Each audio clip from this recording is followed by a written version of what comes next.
So when I was thinking about all this integration bit, I was also looking back at what we have done in the past 4 years. And it's very nice to see where we started 4 years ago and what has been happening in between and where we are now. So some glances of that will come back. But also someone was tipping me on a very nice video. And I want to show you this is a kind of reflection. And it's looking at integration maybe from a totally different perspective. It's a video that was made by a Dutch student, I think 3-4 years ago, who finished his art in school. And he made it himself. And it's about the life of dad. And I would like to open it.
So I think this is kind of looking in another direction.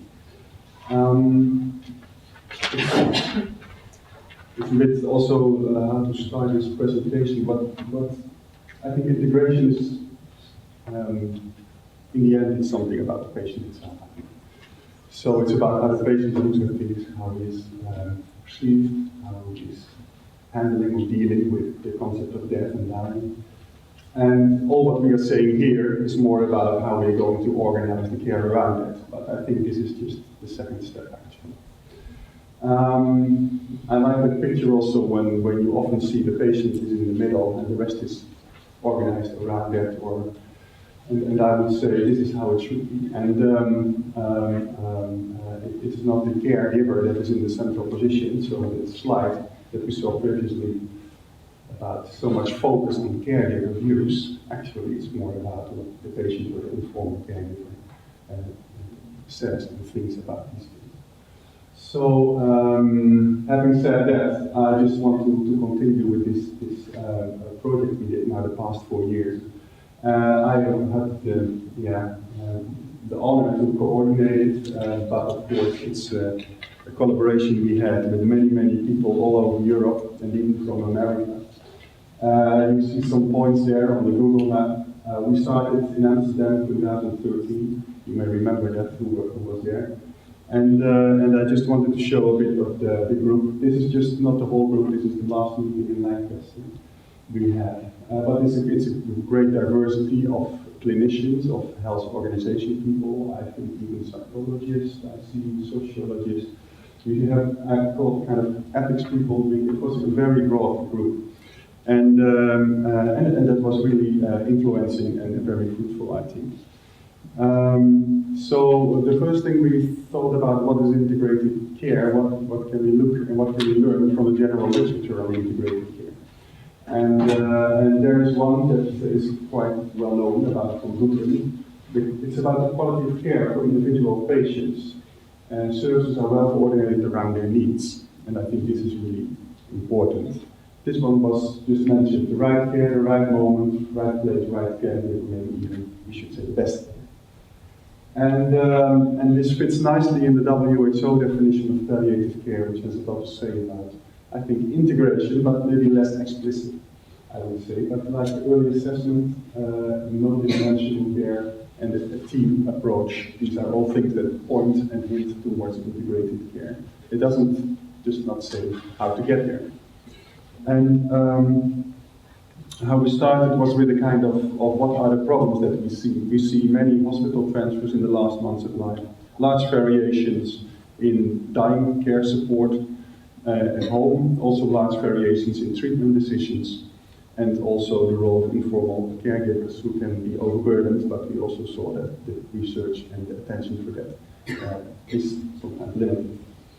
So with this basket, we started the project, and I just wanted to tell you a bit how this project was running, what we did more or less, what we found in headlines. There will be some talks more in specific today.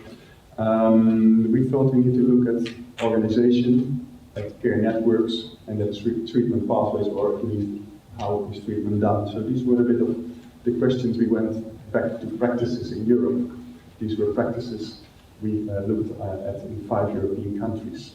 We wanted to take into account local characteristics, but we also did quite a lot of patient interviews and focus groups with professionals to also see what's happening and what can be seen on the right side of the program. All these efforts, how is it experienced? Just to give you a little bit of an idea of the project, the work package number 2 was about reviewing and seeing how is integration done, actually in guidelines. Number 3 was about how can we look at integrated palliative care, if we look for a taxonomy or a list, or just points of attention. In work package 4 we went on with patient interviews in 5 European countries. Work package 5 was also a bit covering the title of the call about best practices. I will tell a bit more about it later, and also we did there the focus groups. Some comparisons were made, quite a bit some work on opportunities and barriers. This will also be talked about a bit later today. And in work package 6, we have this dissemination program. And I would like to go just one by one and tell a bit what happened there. We started with thinking we need to use a kind of definition, even though it's not perfect. But for us it worked, and we actually put some things from existing definition of integrated care a bit together and translated it, or tried to translate it to palliative care. It was about just bringing together also not only clinical but also service aspects, organizational aspects, in order to realize continuity of care. There is a publication coming out on continuity of care, what patients think of that. The care network of the patients, how is the care organized around them. Quality of life and well-supported dying process and last phase of life. And also attention for the family caregivers in collaboration with the caregivers, paid and unpaid. So it's quite a lot of things, and we don't address everything, but this was a bit our starting point. So these reviews were coordinated by the team in Leuven, and there was a study about the integration of palliative care in cancer guidelines, one in chronic illness guidelines, and empirical models that we find to integrate palliative care. And also we did a separate look into Spanish guidelines. And just a few headlines, because the rest will be done in another presentation, but we had a kind of framework with 11 criteria for integration of palliative care. And we just looked how we can find these in all these 60 cancer guidelines and 40 softwares. And there were really some good examples. Just not to say that the majority was a bit definitely not meeting all criteria, but there were some examples that could really be helpful in the future if you want to design new guidelines that can work as a kind of good practice here. And for chronic care, we had less guidelines, and what we saw was maybe also a bit less advanced, but it was definitely, you could see a growing awareness. And this is something that's quite reflecting, I think, the state of palliative care. And definitely just picking out the Spanish background, there were 12 guidelines actually, but they looked a bit broader, also to health strategy documents, studies, and they found an overall definition of palliative care, and there is one, I'm not sure if I should practice Spanish again now, but Guía de Práctica Clínica sobre Cuidados Paliativos. This was one that was highlighted as one that's quite fitting well into the criteria that we made on the starting point. And not to say that there are no other good examples, because there are many, and maybe there are some outside our study as well. But it's just to pick up, maybe I'm cherry picking, but it may help us to see where we can look if we need new guidelines and what can be good frameworks or formats. And finally, there was a review on empirical models. And what we saw there was that mostly the empirical tested models in practice were multidisciplinary team-based models. So this seems to be something that is quite central in palliative care integration. Going to this work package number 3, this is taxonomy. What is taxonomy? You may have some biology lessons in the past, and you have taxonomies of plants or animals or whatever. And you did all this kind of listing them.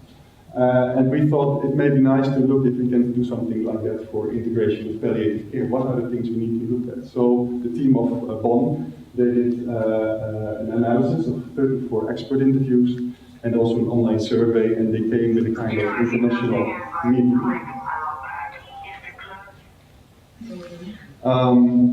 And this taxonomy was published last year, and this is how it looks like.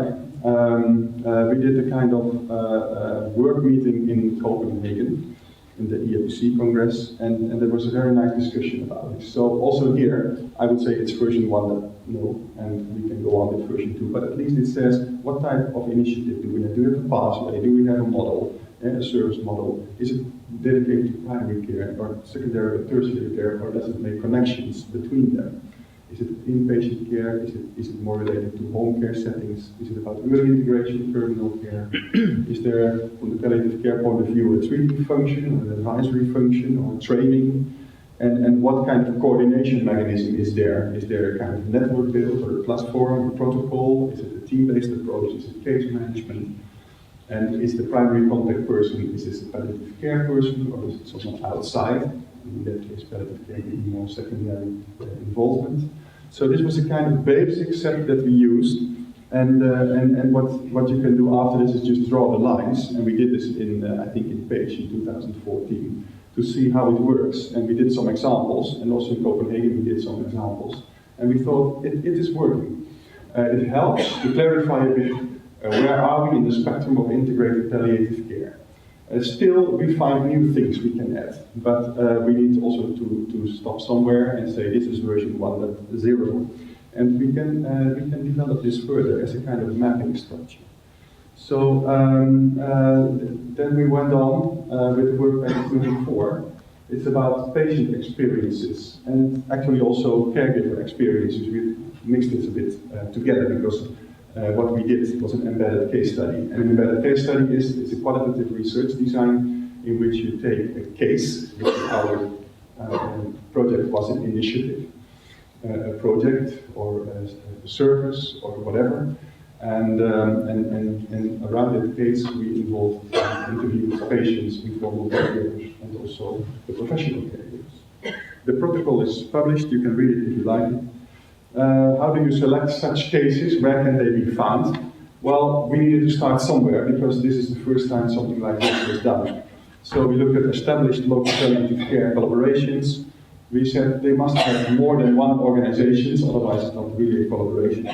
They must provide direct patient care, not only advisory.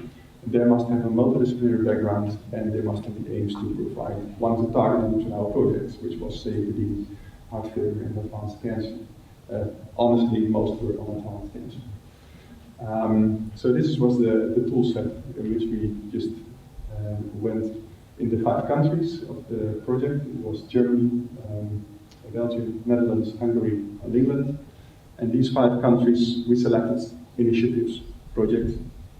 So just to give a little bit of an outline, we started with 5 in the United Kingdom, 5 in the Netherlands, 5 in Hungary, 5 in Germany, and 3 in Belgium. And from these, we all did the interviews and the caregiver interviews. In total, we had about more than 150 patients, about 90 informal caregivers, and in the end, some initiative dropped out because, actually, sadly, for example, we had one very nice initiative about heart failure, but it stopped because it was not receiving enough funding, or there were some other problems going on. And you see also immediately the difficulty of palliative care in other groups and then advanced cancer. And some of them were just not surviving during the project, and we saw we had some patients and then it stopped, and that's a pity. But this is reality. And so with this package we started, for example, we have lived in West Cumbria in the UK. It's also in the book and in the online course that will be available for this project. They have a nice sort of hospice at home organization, so they don't have a building in which they have beds for patients, but they try to facilitate as much as possible at the patient's home. It's a very interesting example of how palliative care is integrated in the community. Another one was in Page in Hungary, where it is more a bit of, I would say, there is a consultation team in the hospital, there's a hospice at home program, and things are building up. Also in research and education, so it's a nice way of getting together several aspects of integration. We had, for example, this one from the Netherlands, it is a network. So there is a kind of network led by a nurse coordinator, and they go from hospital to home and all the places, and actually it's a kind of sort of case management approach, I would say. But so we found several ways of how integration can be done in practice. And yeah, so some preliminary outcomes. What did we see actually? And can we go from good to great? Or where are we actually? So this is this famous book of Jim Collins. And I just mentioned briefly a few things about that. I think one thing very clearly that all the initiatives excel in patient-centered care, whatever that may be, but this is what patients give back. So they say that they have personal talks, that they can talk about their hopes, about their fears, that there is time for them. They even positively distinguish between palliative care and other caregivers who are more restricted in time, for example. Physicians sometimes give their mobile phone numbers just to guarantee that the patient will not fall in between two walls, but will be followed up. And patients value also day therapies, also to reduce isolation and sort of social drawback. So these are all kinds of things that really come back from patient interviews. And I think this is something that we can be proud of as a palliative care movement. Also, we did some questionnaires, just not to test assumptions or hypotheses, primarily to describe. And I put in one that Anna was preparing, thank you for that. And just to show that for the informal caregivers, the mean of a scale of 0 to 4, they are on 3 in the average. So the way people are treated by healthcare professionals, the way healthcare professionals are compassionate, supportive, consistency of information, listening to their opinions as a family caregiver, and the role of decision making in palliative care. And many of them were quite positively about it. And I think this is also a good achievement.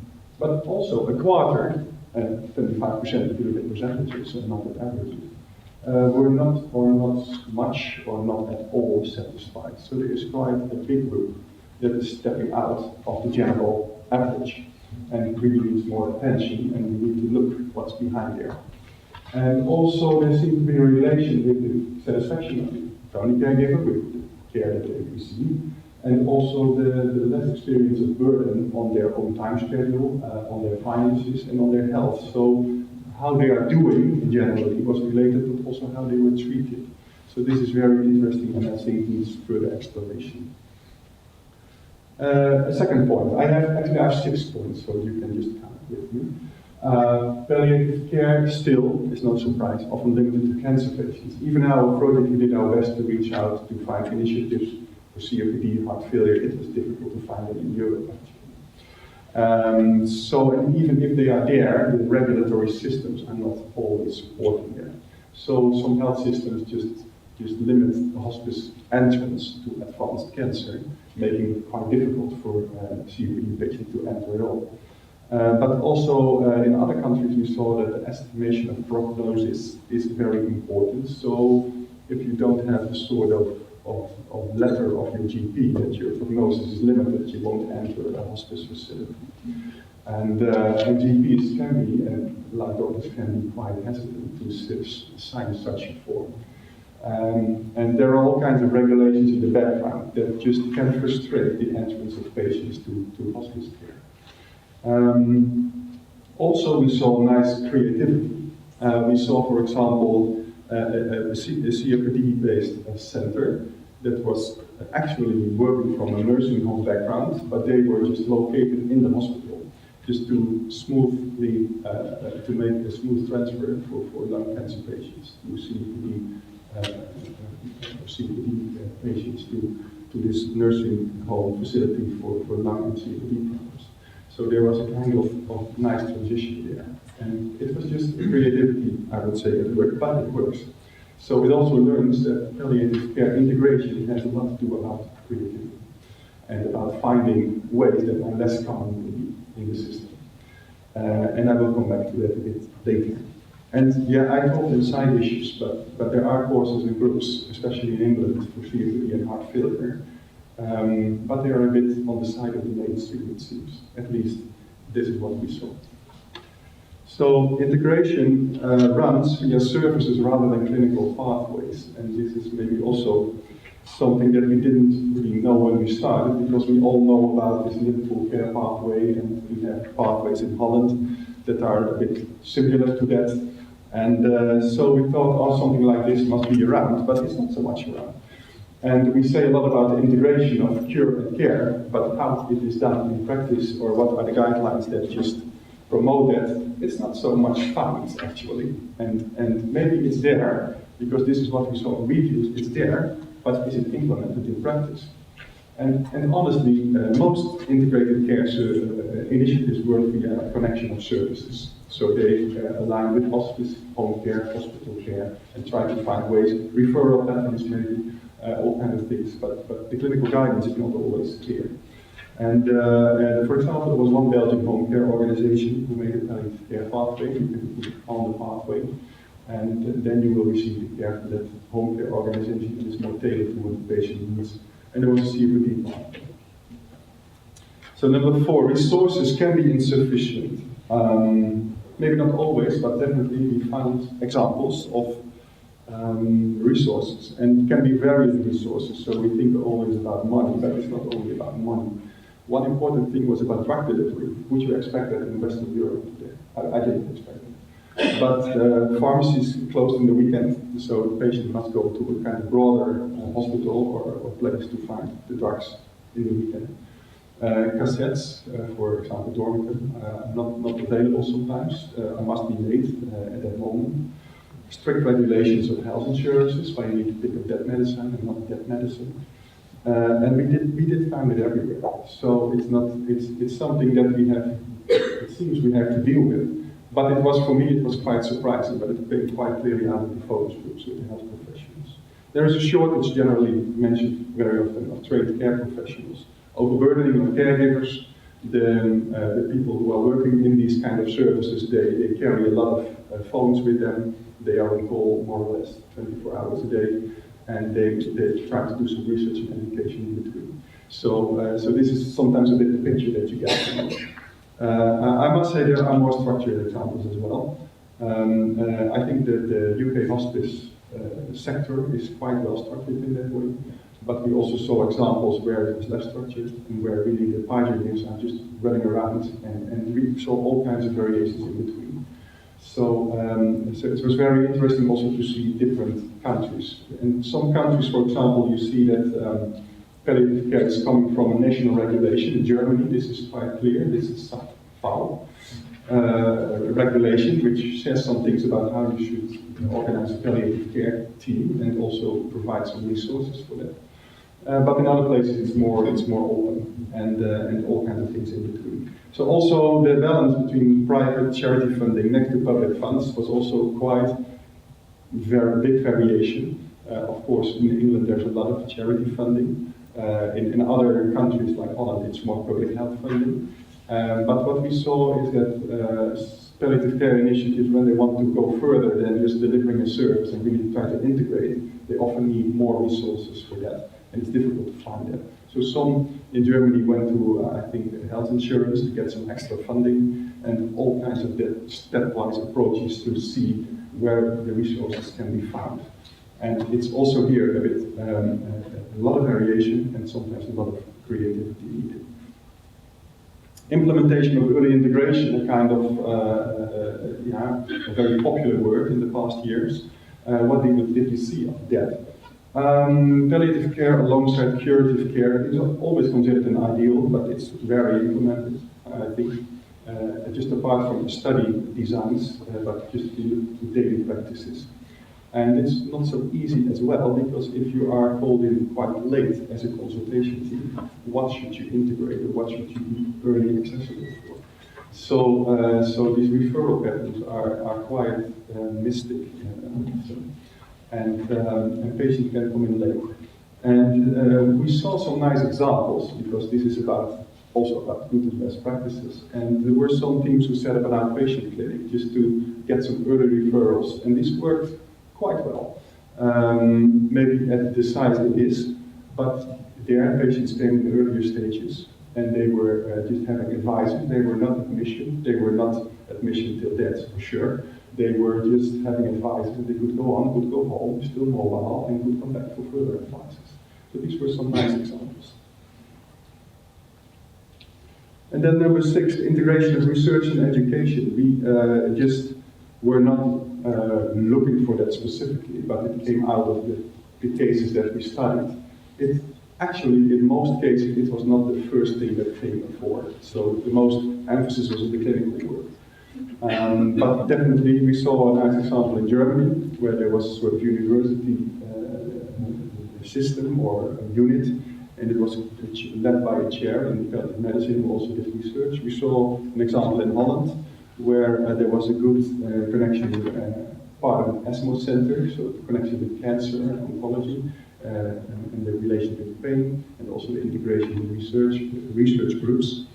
And also in Hungary, where they also try to combine these several functions. But honestly, the most visible places were academic centers. And these are little centers, of course. These are the expert fields. These are the top of the angle in the way of expert and tertiary functions. It's interesting to see how it goes down into more generalist services. And it is, because we know that hospices, for example, do also collaborations for education and research and all. But it was not the first thing that came up. So I'm still a bit triggered in this. It's preliminary result. I just give it to you. You can think about it and see what it's worth. But we had at least also some clear examples. Then we come to work package 5, barriers and opportunities. Also here a further talk after me will follow. But just to pick out 3 things, it is about a big thing came before about education, but it's mentioned quite often. Lack of adequate education and training. Implementation, so coming from a plan or a national policy to implementation in practice, this is seen as a barrier. And also the policy, the fragmented health system. If palliative care needs to patients, they transfer between services, the fragmentation becomes very clear. And yesterday it was mentioned that in this way, palliative care could be guiding also other health services into integration, because one thing palliative care needs to deal with on a daily basis is transfers of patients, and they go from home care to hospice or from hospital to home. So these things, I think, the experiences that we have, we can just spread them, but also build them better.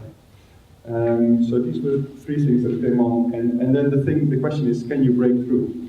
So can these barriers be turned into opportunities? But I'm sure that Carlos Centenas will tell us more about that later. As I see that the chairman's coming up, I have just a few pictures and then I close. We are not there yet. This is a nice picture I got about integration, and you see there's a wide variation in colors, also dedicated to wide variation of integration. Interestingly, there is a MOOC that will start in 2 weeks, and it had people subscribing to this MOOC from all countries over the world. So there is hope in that respect, and I'm happy that this project can contribute a little bit to that. And there are about 4,000 people who will attend it. There are 2 take-home messages, 2 slides. Okay. 2 take-home messages. Just the 30 seconds should be aware now. The one is the palliative care iceberg. There is the way of the cultural iceberg. We have technology, structures, policies, procedures, all these formal things that are open, that we can look at, that we can comment on, but we need to realize there is a lot below the iceberg. There are the beliefs, the assumptions, perceptions, the informal relationships. They are quite important, as we saw in the initiatives, to build informal relationships in order to get on top of the iceberg. But beware of the Titanic. Number 2 is, you think, what is this? This is situational leadership. It's invented by Hershey and Blanchard in the 60s. And it says that there are actually 2 approaches. There's a task approach, so we need a task to be done, how to lead on that. There is a relationship to be managed or to be cared for. And where is palliative care leadership? And I think it's definitely about relations, so it's high. It's in the upper part of the box. And there are 2 options there, it's selling and participating. And if you look at the right side, you see by selling, you see persuading, explaining, coaching. I think this is what we see a lot, people who are selling their products, so please listen to us. In this box you can also think, because it's situational leadership, it says don't stick to one way, just try also several ways of leadership, depending on the people you need to lead. So if you have moderate followers or people who are not that or less capable or less informed or less willing, you need to adopt different styles. And I think that palliative care needs to broaden the spectrum a bit as we want to go to the next phase. So one step would be that we go from in palliative care more from selling to participating. And participating is definitely a teamwork approach. So going out to other groups of people matched together, not just saying this is what we need to do, but just asking what do you think needs to be done, how can we get it better together. So this is a bit of take home message number 2. Where will palliative leadership be in the integration of palliative care? So thank you very much. There is one thing that needs to be done, Bill, but it's not part of my lecture. Okay. This is that I just wanted to give a book away. Okay. Thank you.